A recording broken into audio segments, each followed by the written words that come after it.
behalf of the Raza Foundation and the India Habitat Center,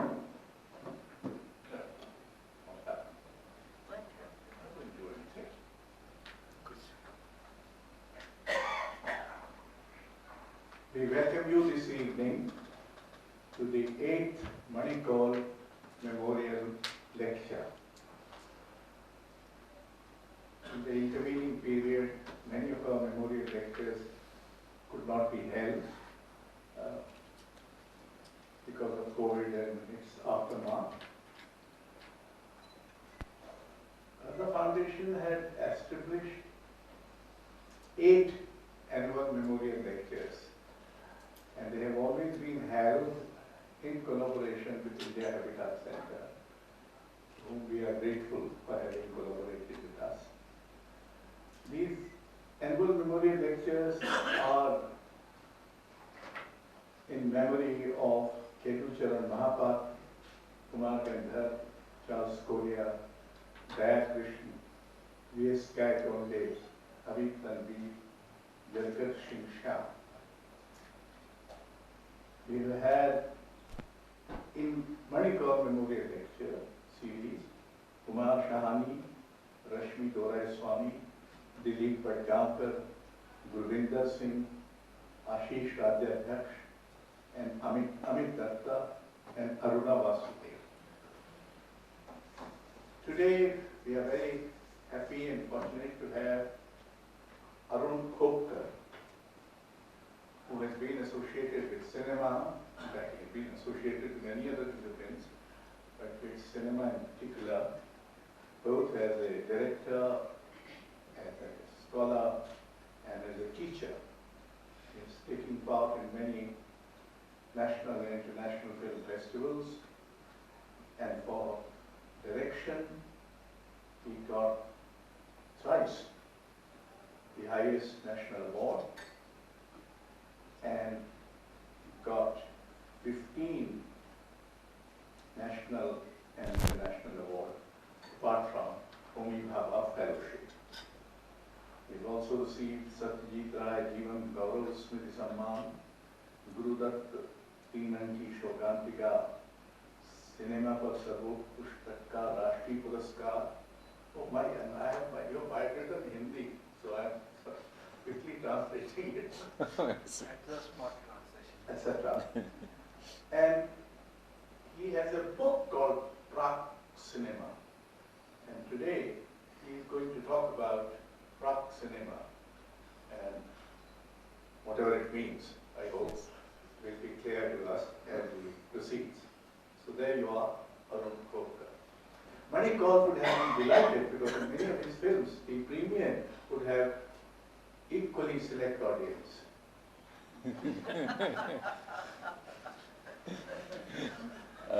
Thank you. Thank you, Ashok.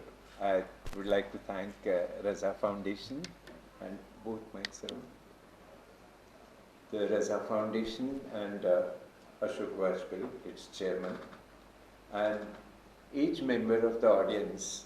I think very few speakers would claim familiarity with each member of the audience. So I have this rather unique distinction of knowing each member of the audience personally over a long period.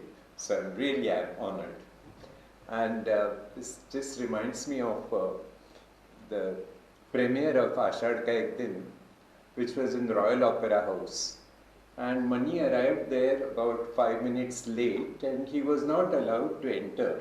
And usher said, "You can't enter, we have strict orders not to let anybody enter." And Mani was very angry and he went to the manager and he said, "I'm the director, how come you're not letting me in?" He said, "Sir, to tell you the truth, there are 6 persons inside. So if we open the doors, even those might come out." So, anyway, without further ado, I would like to say that had it not been for Mani and my meeting him, I would never have been a filmmaker. It was working with him in Ashad Ka Ek Din. I played the role of Kalidas. And it was such an inspiring experience to work with this absolutely young team of Kaul that was working with him, that is K.K. Mahajan and others, that I applied straight to the Film Institute from Kasauli, where the shooting was taking place. And then I was selected, and that's how I fell into cinema. And in a sense, it is appropriate that I talk about Prague cinema in this Kaul Memorial Lecture, because in a certain intuitive way, I think it was working on Ashad Ka Ek Din that made me feel that there is something like a cinema before cinema. And I'll come to that towards the end of the lecture. But it was, the seed was sown in my mind that film was not just having a script and shooting it, that there was something behind it which was far deeper. And when I started studying at the film school, we started watching cinema classics one after another. And I think in about first 2 months, we saw at least something like 50 of world's great films.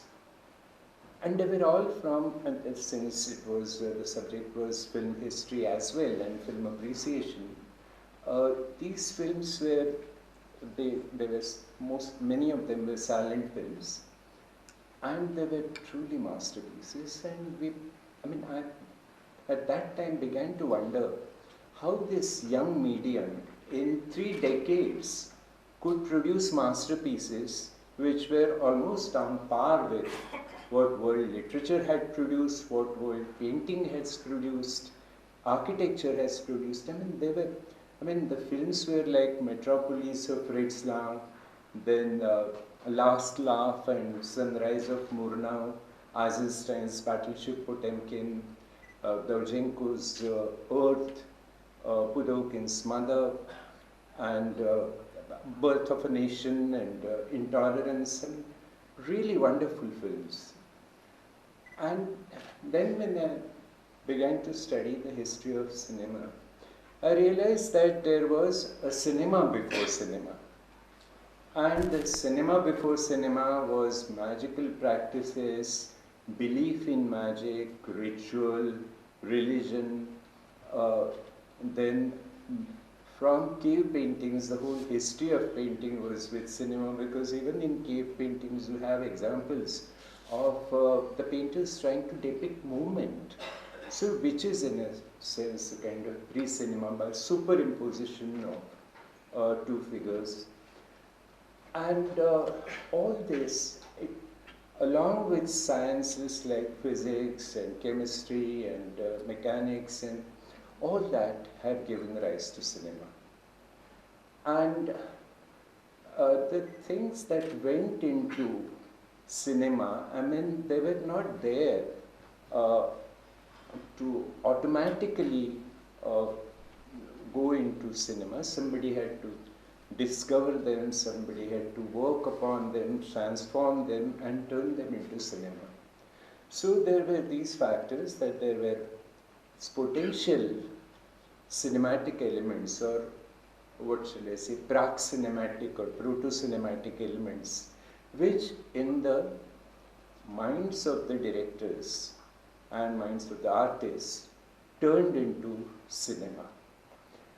So I began to think about this proto-cinematic elements or prac-cinematic elements, and I realized that this was not something which was a constant and stable body.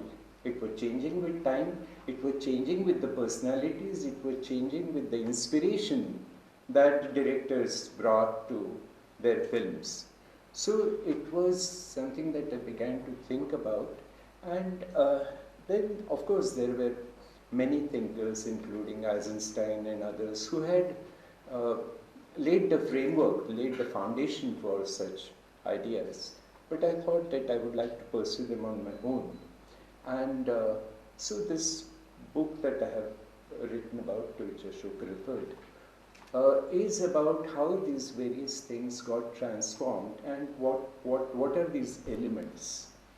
So I think I would like to just begin by begin at home. And fortunately, Geeta Kapoor is in the audience. And the father of Indian cinema, Dadasaheb Phalke, he had seen a film called Life of Christ, and he was so inspired that he felt that the Indian classics, epics, I mean, they had to be brought to the screen. Desire is one thing, but how to go about it? Because if you take the traditions of painting, like whether it is Ajanta or Ellora, broken tradition, Chitra Sutra, the traditions of image making, again a broken tradition. So what you had around with was a whole lot of folk traditions, but none of them could have provided the material, the costumes, the kind of headgear, the sets, I mean, for palaces and other locations where the shooting had to be done. And printing had come to India, and oleograph printing, and there was this wonderful press in Lonavala. So Raja Ravivarma's oleographs had created the Prague cinema for Phalke's cinema. And it's not that because the oleographs were around, that Phalke worked on it, and he was a magician, and he was interested more in the special effects. So he created this genre of mythologicals. Another person, Georges Méliès, who was a magician and who was also credited along with Lumiere brothers to be one of the fathers of cinema.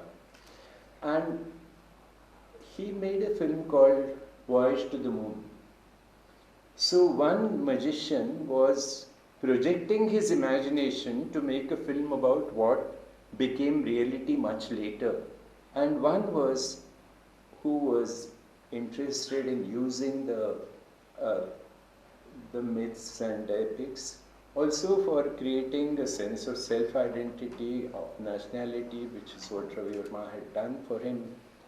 So this is a kind of Prague cinema that I would like to talk about, and both Ashish Rajadhyaksha and Geeta have done absolutely wonderful work, and I think those who are interested in pursuing this, that I would like to refer to this book rather than my sketchy introduction to the Prague cinema of Indian cinema. Cinema actually was always, to begin with, a lowbrow medium. It started, the places, there were no cinema theatres, so any place which could be darkened was good enough. It could be a pub, it could be a hall, it could be a village fair. And at that time, what were the other sources of entertainment? There was vaudeville, then there was comedy, there was music hall, then there was circus, and there were acrobats and stuntmen and shows, and so all this became Prague cinema for cinema. There is a particular source that I would like to mention about, because apart from the stunts and acrobatics, there was a tradition of these initial films which were mute cinema. I won't call them silent cinema because music always accompanied cinema. So this mute cinema, when it was acted out, even the 10-minute, 5-minute shots were acted out, they needed background of acting. And they were actually, most of them were sort of short scenes. Earlier, it was one shot, one scene, so the film was over. And then they started putting scenes together. So kind of cinema of scenes was born, and the tradition of acting, which were actually a lot of these films had, slapstick and elements of really very skillful acting. The source was provided by a pantomime tradition which had culminated in creating a form like Commedia dell'arte. And this Commedia dell'arte, they used masks. This was a masked comedy, and these were leather masks that were used by the comedians who played, and they were like stock characters. There would be two old men, Pantalone and Dottore, and there would be a brash young man, Capitano. He would be wooing a maid, Columbine, and he would have a servant called Zanni, so on and so forth. So these were masked, and literally they were masked. And later, when they were dropped, even when the masks were dropped, the stock character remained. And since this comedy was to be seen from a large, some distance, the entire body was trained to express since the faces were masked. So this great tradition, Commedia dell'arte, which served as Prague cinema for cinema, when it came to the earlier films, many of the comedians actually had masks, not real masks, but say Harry Langdon, he had a baby face and he was always innocent.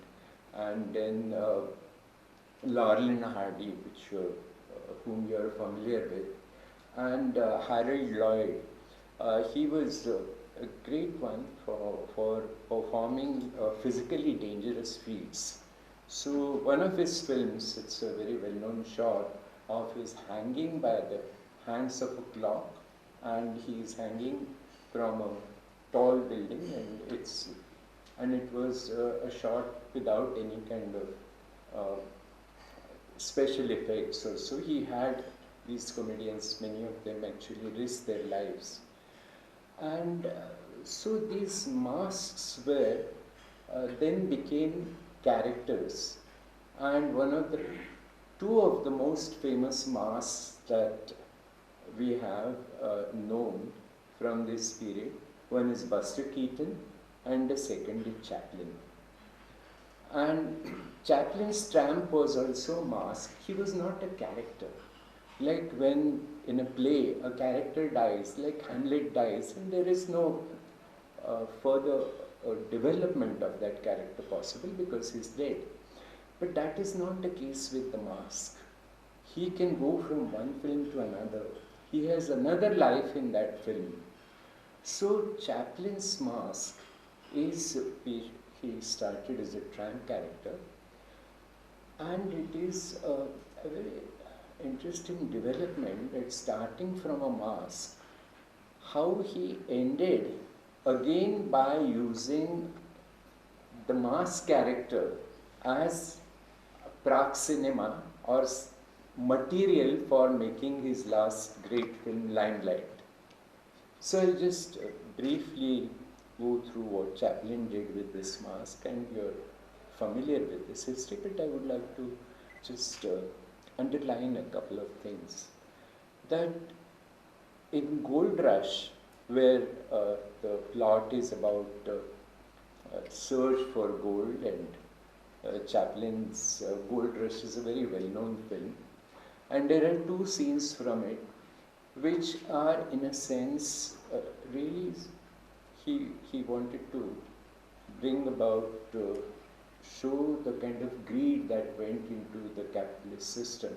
And greed was one of the first elements that he makes fun of. And it's interesting that two things that he uses in that film. One is the famous shoe scene, in which he actually very delicately and beautifully, with all the polished manners, eats up his own boiled shoe. And that's a very well-known. Now here we see that when you make a distinction between civilization and non-civilization, so to say, food is the table manners. I mean, Levi-Strauss also talks about the raw and cooked. So that is one distinction, and the second is cannibalism. So both these are brought to the fore because his partner sees Chaplin when he is extremely hungry.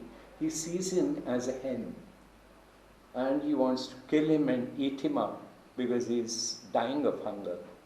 So this was a kind of attack that Chaplin had begun using the mask. And later, when he makes Great Dictator, what is interesting is still Great Dictator, Chaplin had never spoken because there were two traditions that went into Chaplin's acting. One was pantomime, certainly, acrobatics, etc. The second tradition was ballet. Chaplin was a great dancer and he was very close to Anna Pavlova, Václav Nijinsky. In fact, there are reports of meetings of Nijinsky and how they played tennis together. And Nijinsky had great respect for Chaplin. So neither ballet nor pantomime the character ever speaks. So till Chaplin made The Great Dictator, he never spoke. But in The Great Dictator, Chaplin throws away his own mask and he speaks directly to the audience, and which must have been a shock because the world had never heard the voice of Chaplin. And it was a fervent appeal against the dictators. And it was such a vicious attack on Hitler that apparently one of the biographers of Hitler said that Hitler would have loved to get his hands on one man, and that was Charlie Chaplin. Because all dictators, without exception, are people so full of themselves, so pompous, and what they are scared of is a humorist. Because a humorist like Chaplin in The Great Dictator, the balloon scene, the balloon explodes in the face of the dictator. All dictators are so scared of comedians that they would hound the comedians, they would jail them, they would not let them open their mouths, and this is common. I mean, everybody knows the truth of this. But Chaplin took that on and spoke directly, breaking two great traditions of mime, ballet and pantomime. Then Chaplin's next film, Monsieur Verdoux, in which he plays its post-Hiroshima, in which he plays a lady killer, serial killer, literally a lady killer. And during his trial, he defends himself the way he has talked directly in this film also, when the public prosecutor says, "Look at that monster." Everybody looks at Chaplin and Chaplin looks over his shoulder. So, and then he says that my only fault is in this business world. I'm a small businessman because I killed only a handful of women. And small businessmen never succeed. So if you kill by thousands and millions, you become war heroes. So this mask he uses, but Monsieur Verdoux is not a tramp. Interestingly, the last scene of Monsieur Verdoux, you have, he's sentenced to being guillotined, and he has his hands behind him, and he walks to the guillotine, and he completely reproduces the mask, the walk of the tramp.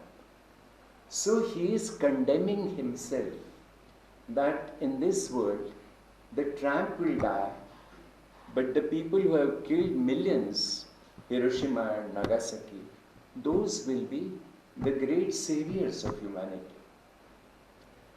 And then Chaplin's next film is something which is so amazing because he has again two traditions. He's uh, in that film, he's a comedian, old style comedian, slapstick comedian, etc. And he is, nobody laughs at his jokes. And he meets this ballerina and he gives her courage and support, and she becomes successful. Interestingly, in this film, Chaplin again brings ballet and pantomime together. Pantomime dies and ballet lives on. The young ballerina lives on. So, Prague cinema, this idea that I'm trying to explain here by giving these examples, is how sometimes a mask itself becomes the subject of cinema. So this is a classic example of self-reflexivity in cinema, and at the same time making us understand that Prague cinema, this idea of what inspires you, what you take from what is around you, is so broad that one needs to think about how what shall I say, how expansive it is.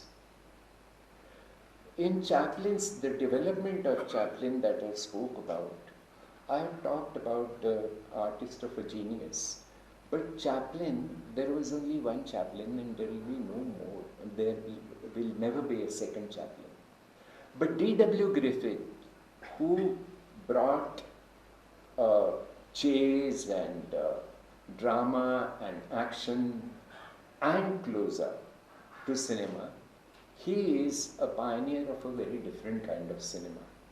Just as the pantomime was the cinema of the scene, influenced by the literature around him and very sentimental literature also.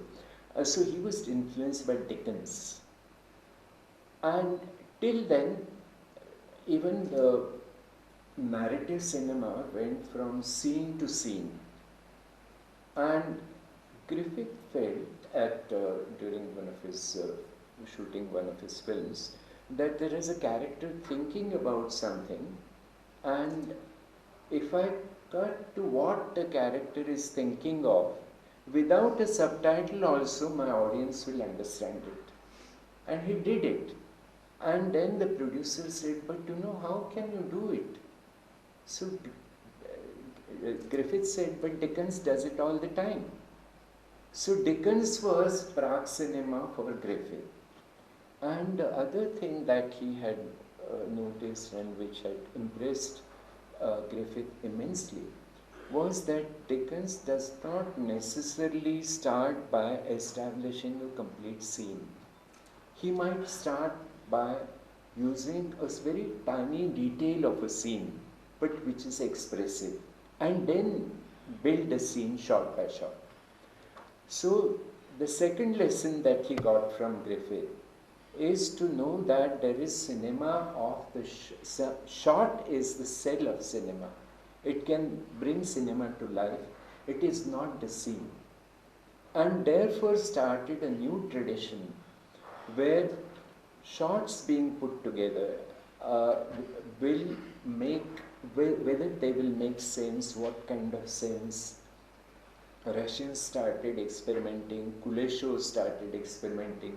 He would take, say, a hand of one person walking, then shoot hand of another person in some other city, very similar, and then gradually build the body of a person who's walking, but none of the detail would be actually belonging to a person.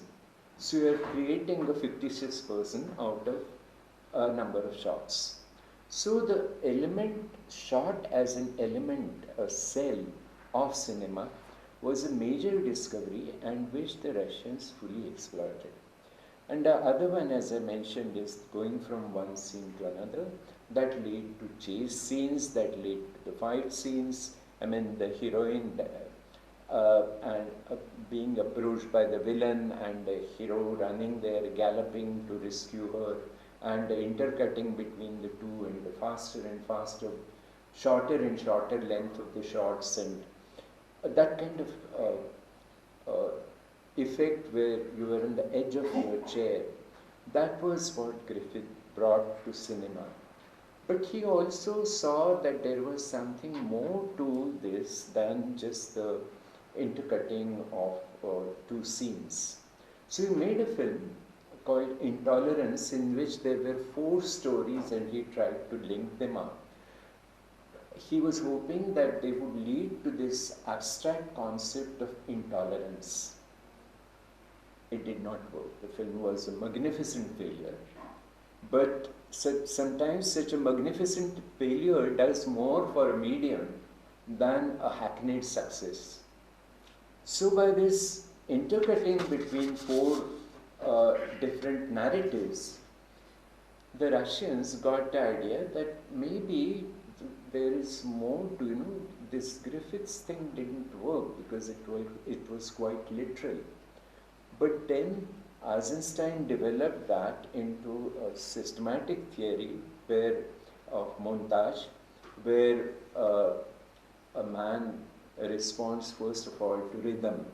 So have shots of the same length, and so you are creating a kind of beat. So involving your audience physically.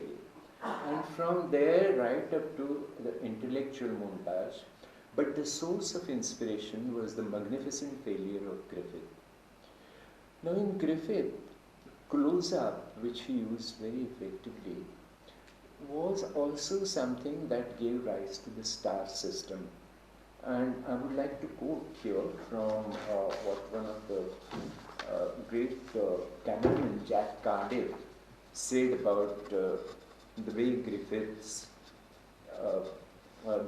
was using shots, particularly of his heroine. And this lighting was based on the sfumato kind of lighting. And Jack Cardiff describes that though chiaroscuro was used for dramatic and emotionally charged scenes, the secret of the star system, particularly of the glamour of the heroine, was in the sfumato and dreamy lighting of the heroine's close-up. In fact, a famous producer told his directors and cameramen, a heroine must look glamorous at all times, whether she is crying, laughing, going through fire or some snowstorm. And the main tool for this glamour was the soft nimbus produced by backlighting. And that set her face against an entirely velvety black or grey or even white background with a gentle separation, and made it most noticeable and attractive, contributing to her femininity and increase her sex appeal. Now this nimbus or this device that was used for separation of nimbus, this is a device which I would say is prax-cinematic. And I'm not stretching the thing because historically it can be seen that it goes back to the old kingdom in Egypt. Because the pharaohs were the first one to identify themselves with the sun. And from the pharaohs, then their civilization interacted with the Persians. Symbiosis and Daras were actually pharaohs when they ruled in Egypt. And then the nimbus went to Zoroastrianism. Then came Alexander. So the next civilization that came into contact with the nimbus, and Alexander himself paid homage to the Egyptian gods, particularly Amun-Ra, which had the nimbus. And then came the Romans, and they also paid homage to the Egyptian gods. And in fact, they started borrowing objects and obelisks and images from Egypt. So this nimbus goes to Rome, and when Rome turns to Christianity, the nimbus comes to Christianity. Both Eastern Orthodox, and in Egypt it goes to the Coptic Christianity. And in the Holy Family, the members of the Holy Family are all shown with halos. It's very similar to what you find in the Egyptian. So see sometimes how the Prague cinematic roots go so deep in history. About 5 millennia they go back, and then they appear in cinema for sex appeal. I don't think the medieval saints would have been very pleased with what happened to their haloed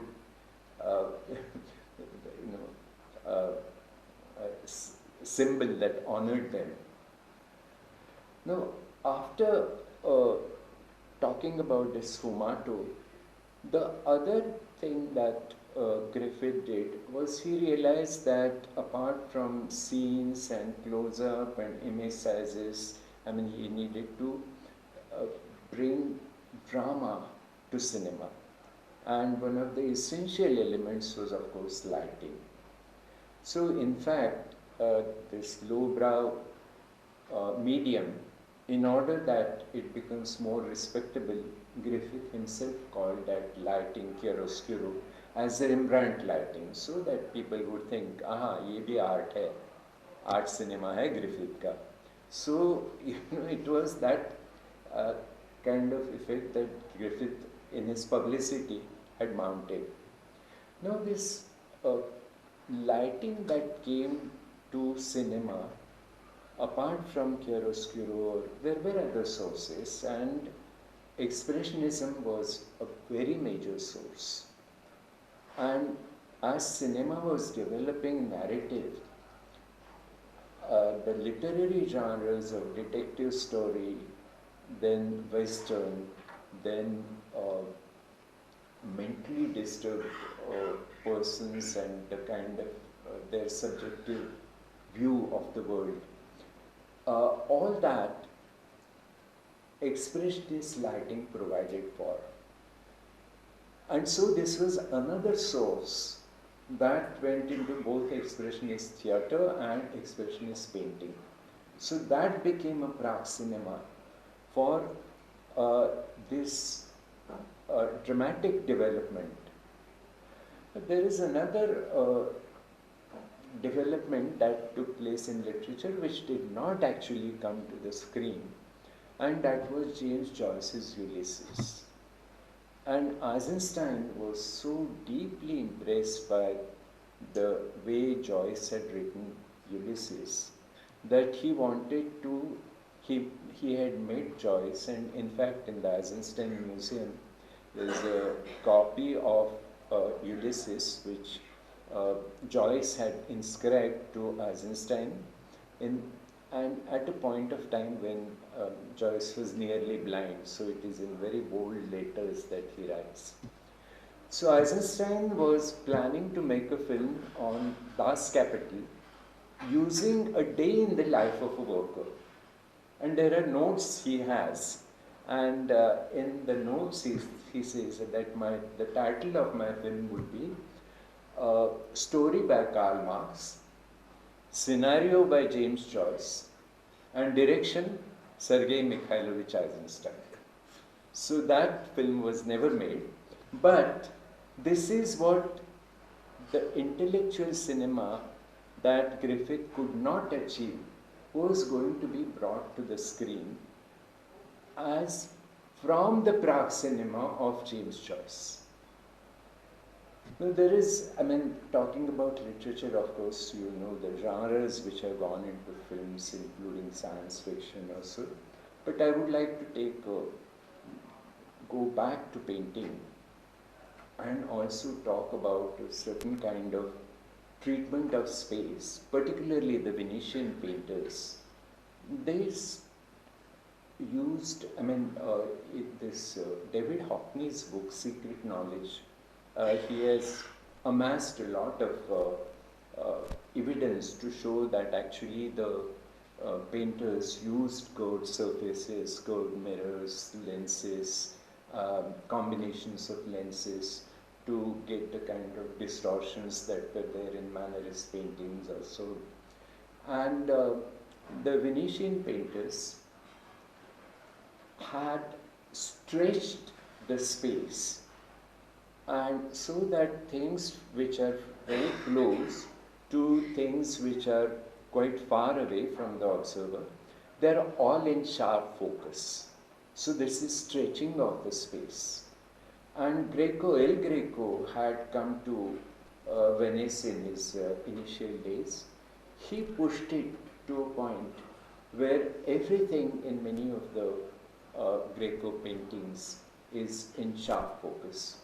Bruegel also brought this kind of extended depth to his paintings.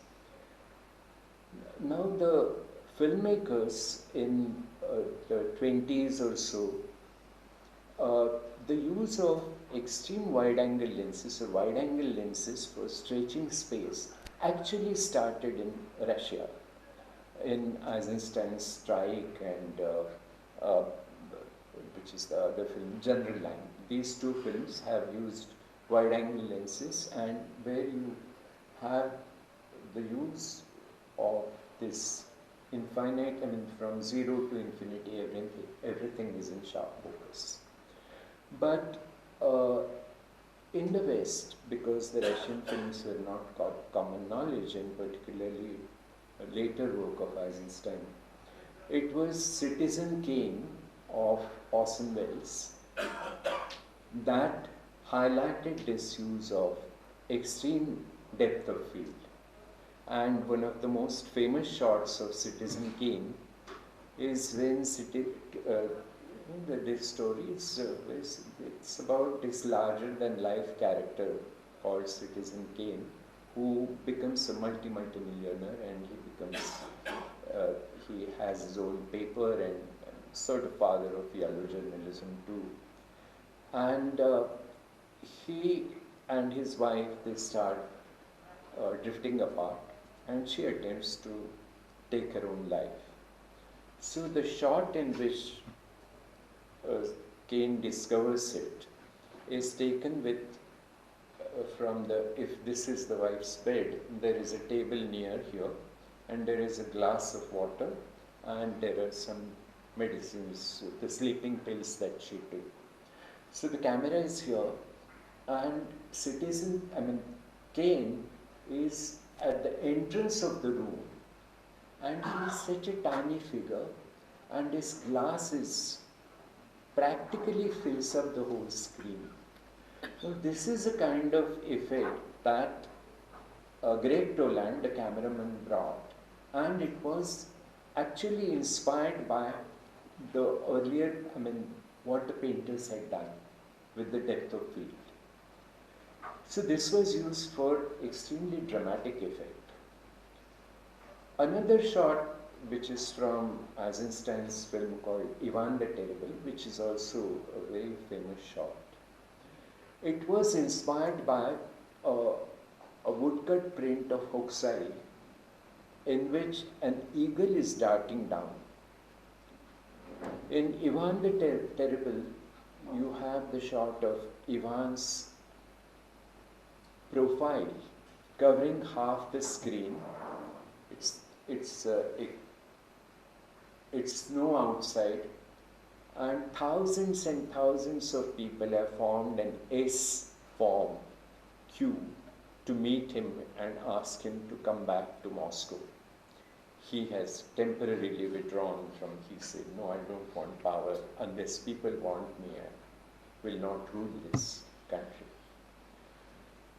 Now, Eisenstein had done the makeup of Ivan's, his hooked, he had a kind of hooked nose, and his beard. It reproduced, in a sense, graphically, this Hokusai woodcut print. The device is similar, depth of field from 0 to infinity. But on the Citizen Kane shot, the effect is dramatic. And here is the effect is on an epic scale. So he has used the same device, but his praxinema was different. And the metaphor of the eagle that he is using is different.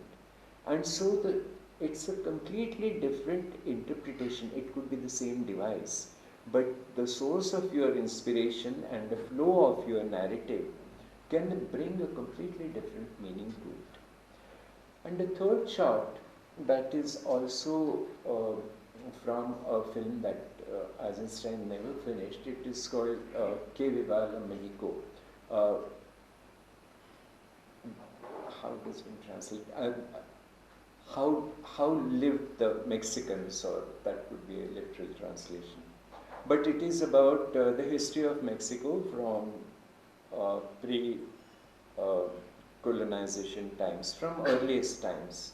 And Eisenstein was planning it in 6 episodes.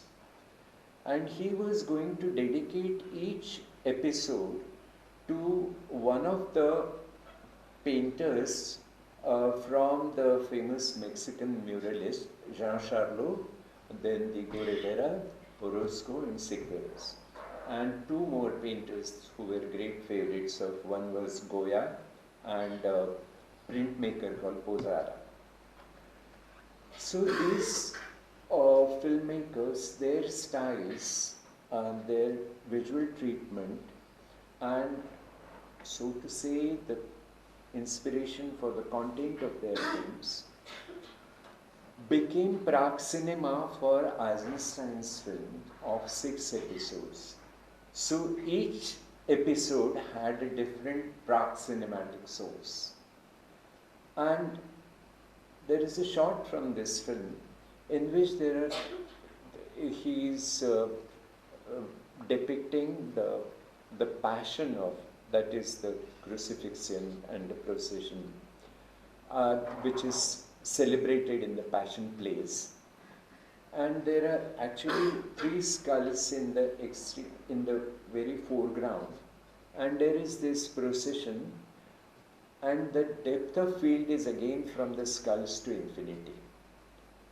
And the Passion plays have experienced, they express the ecstasy of Jesus Christ's passion.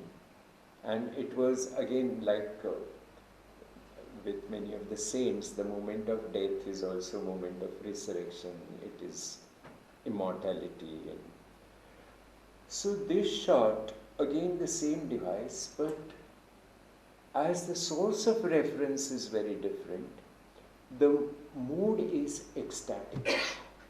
So talking about praxinema, one has to also make a distinction between the device and the content.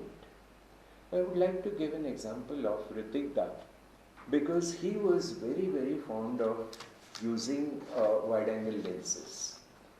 And I have a mail from Kaul, which is dated 19th October 2009, when I had written to Mani and asked him about Hrithik Da and the kind of lensing. So Mani says, Hrithik Da hated the long focal length lenses. Even 75mm or 50mm were too romantic for him. He was on encounters of 24mm or even 18mm kind. These are very short focal length lenses, and they give you this extended depth of field. He personally told me that he needed universal focus.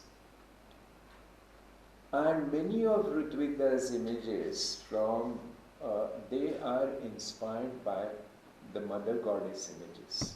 So we have a device which is again long focal length, but the praxinema is of the Mother Goddess and that tradition, and the voluminous close-ups that you have in the early Hrithik Katak films like Megada Katara or even Subarna Rekha, in which you have a Bahurupi playing with the mask of Kali, and the child suddenly encounters this Murti. And it is a moment of shock. So that archetypal image of the mother goddess comes and vanishes. Ritvigna doesn't let it stay for too long, otherwise it would lose its impact, it would lose its, like the archetype, it has to come in a flash. And then in his Tita Shekti Nadirna, there is a shot where the source of inspiration is so different. And this source of inspiration is actually very near the city where I live, Bombay. It is in Elephanta that you have the Trimurti. And this Trimurti, in fact, that whole cave number 1 is, which depicts the key episodes from the life of Shiva and from the different forms in which Shiva exists. It reads like actually a montage scene, because all the images of Shiva you have in that, if you have dancing Shiva as Nataraj, the next would be Shiva as Yogeshwar, which would be perfectly still. If he has Kailash Uddharan, in which he is, the Ravana lifts Kailash, and Ravana is a worshipper of Shiva, and he gives him a boon, and the next scene will be of Andhakar Survadha.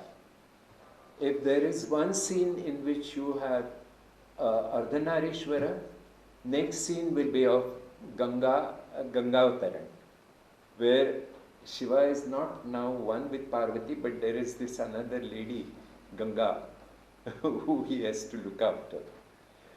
And then this Pradakshina, through which you have the montage scene of Shiva's life, the climactic scene is the Mahesh Murti, in which the left is Vamadev, and Vamadev, the left side is the feminine side, and of the Mahesh Murti, the left face is feminine, and a right face is Bhairav, or the Aghor Mukha, and Vishnu is in the center, that is the Shantamukha. In Tita Shekti Nadirna, there are 3 characters, Basanti, Shekhar, and Ananta. Ananta is the child. And he's a lovely doe-eyed child and very extremely pleasant character. So Ritvigna composes one shot in which Basanti's face is on the left side, which is the Vamadeva or Umamurti face. Shekhar, who's the kind of crazy character shown in the film, is the Ugra Bhairav, and in the center is this boy Ananta. The shot lasts for not even 5 to 10 seconds. It comes and goes, but that volume of that particular shot has the power of world's greatest close-up, cinemascope close-up, that is the Trimurti, which is the Prague cinema for Ritvigna's image. So this is more or less what I have been working on, and I mentioned that in the beginning that I came to Prague cinema in a sense through money, because when we were shooting Ashad Ka Ek Din, he had used the entire text of the play. He had not changed one word. But during the shooting, we had all around us prints from Ajanta frescoes. And I didn't know what the hell these prints were doing, because the play was Mohan Rakesh's, and it was.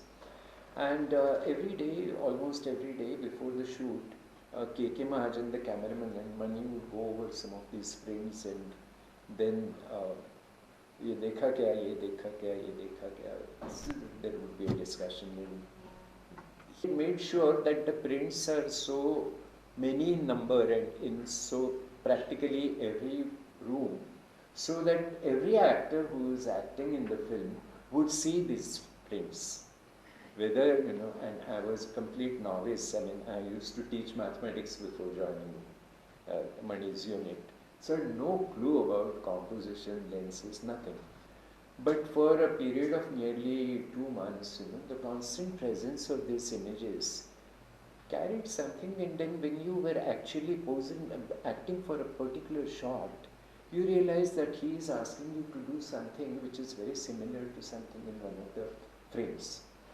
And so then one of the unit members told me, अरे ये तो क्या उसकी रोटी में उन्होंने ये अमृता शेरगिल लगाई थी सब जगह, ऐसे ही करते हैं ये. तो but when you look at both films, you realize that that was the kind of Prague cinema that Mani had in mind. And in order that you have a certain unified image which matched, he had devised certain technical means. Like, for example, here is another small quote from Mani. He said, well, I'll use 28 millimeter and 130 millimeter, which is a very long focal length lens, in Uski Roti. Now, what he had done is the scenes in which the characters imagine something were shot with 135, so they were in soft focus, and the scenes which were actually taking place were shot with 28, so which were in sharp focus, and not a third lens. In Ashad, it was just 32 millimeter. Then what Mani had done was, in order to get a certain kind of musicality he had in mind, because he did not want the dramatic element from the play into the film. So what he wanted was the musicality of the text. So in order to give the musicality to the visual, on the one hand, I mean, there was a certain way in which the dialogues were spoken, which most people, because it was a de-dramatized way, called it flat and boring. And incidentally, Mani, there was no, I couldn't think of anybody who would tell you a story against himself with such gusto, because when Nargis Dutt had said about Uski Roti, oh, it is, that film is so boring, I will never forget it all my life. So Mani said, thank you, madam, for complimenting me with making the most memorable film of your life. So this was the kind of effect, but what Mani managed to get through he had worked out a scale of 5 distances where the volume of the character would undergo a certain qualitative change. So you were supposed to move only from point A, distance A to, say, distance D, or A to B, but not in between. So there was a kind of musicality he brought to both films, which was magical. I mean, even if you hated his films and filmmaking, I mean, looking at the visual design of the film and the content and the kind of mood, and if you look at Mani's work, I mean, what was not Prague cinema for him? Music, whether it was Drupad or whether it was Tumri, literature, whether it was a folk tale or short story or a play, or even fragment of a folk tale which he used in Mati Manis. And the way he has used nature as his Prague cinema in Before My Eyes, and the way he has used sound in that film, where every drop of water is that you hear is really a musical note. So if a director has that imagination He can turn anything from Prague cinema to cinema. And Mani had the eye, Mani had the ear, and he had the rhythm. So when you look at Mani's work, whether you like them, don't like them, or these are the qualities that you can never deny to him, that he could turn anything into something which was a cinematic experience. Thank you very much.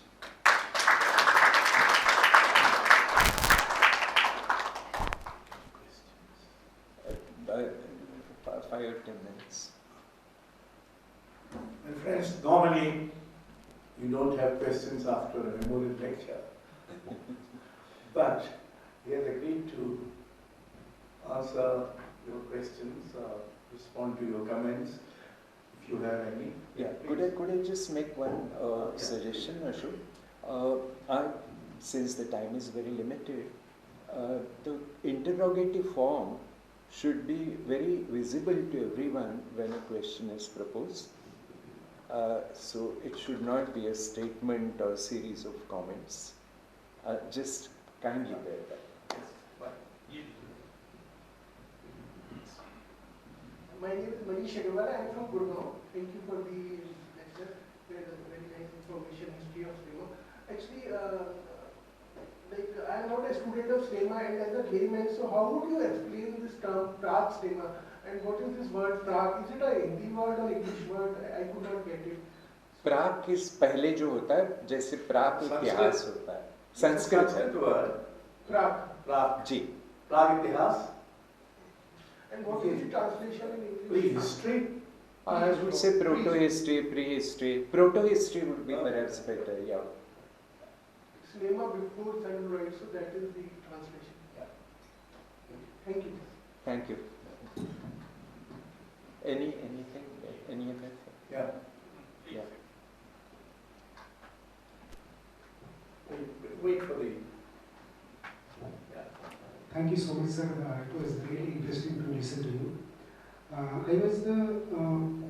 really like the fact that Einstein wanted to make a film on James versus Ulysses, because the description of scene, especially when a child is growing up, and how certain things in his school that he sees and how he moves away from his own tradition. In terms of You're not following you, sir. Can you speak a little more slowly and better? okay. Yeah, please. Actually, the volume of content that you spoke is too much that even I am losing my focus today. But the question that I want to ask is, you referred to Eisenstein willing to make a film on Ulysses, but he could not do it. Do you think that the idea of Prague cinema, the idea of taking inspiration, for example, you mentioned about the paintings which are pasted by Mani before the actors come into play. Do you think that a text like Ulysses had that impact on Eisenstein in a particular sense? No, he was not thinking of Ulysses. He was thinking of using the kind of devices that Joyce had used in Ulysses and using something similar for turning Das Kapital into a film. Ulysses only as kind of Prague cinema, as a source of inspiration and a body of technical devices. Anything else that I should close the session? Any other? So we come to the end. Thank you, Arun Khopkar. Yes?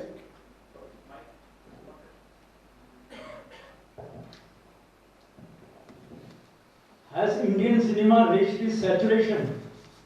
Because there is no title left. Every title is repeated or sequel 1, sequel 2, sequel 3.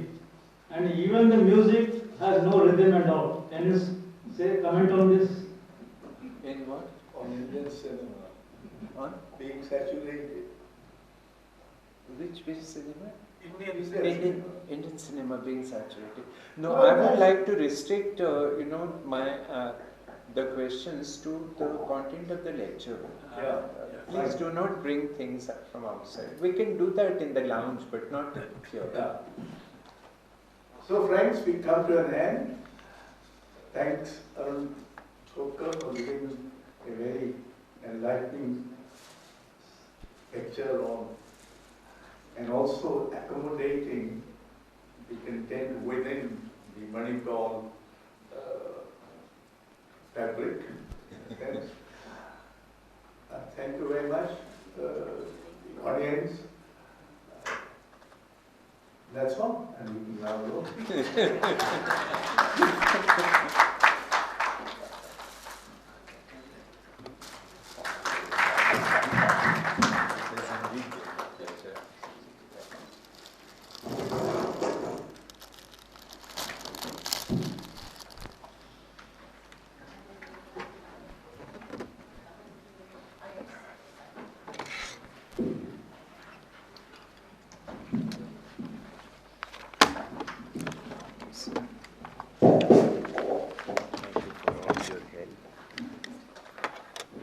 I just wanted to say hello.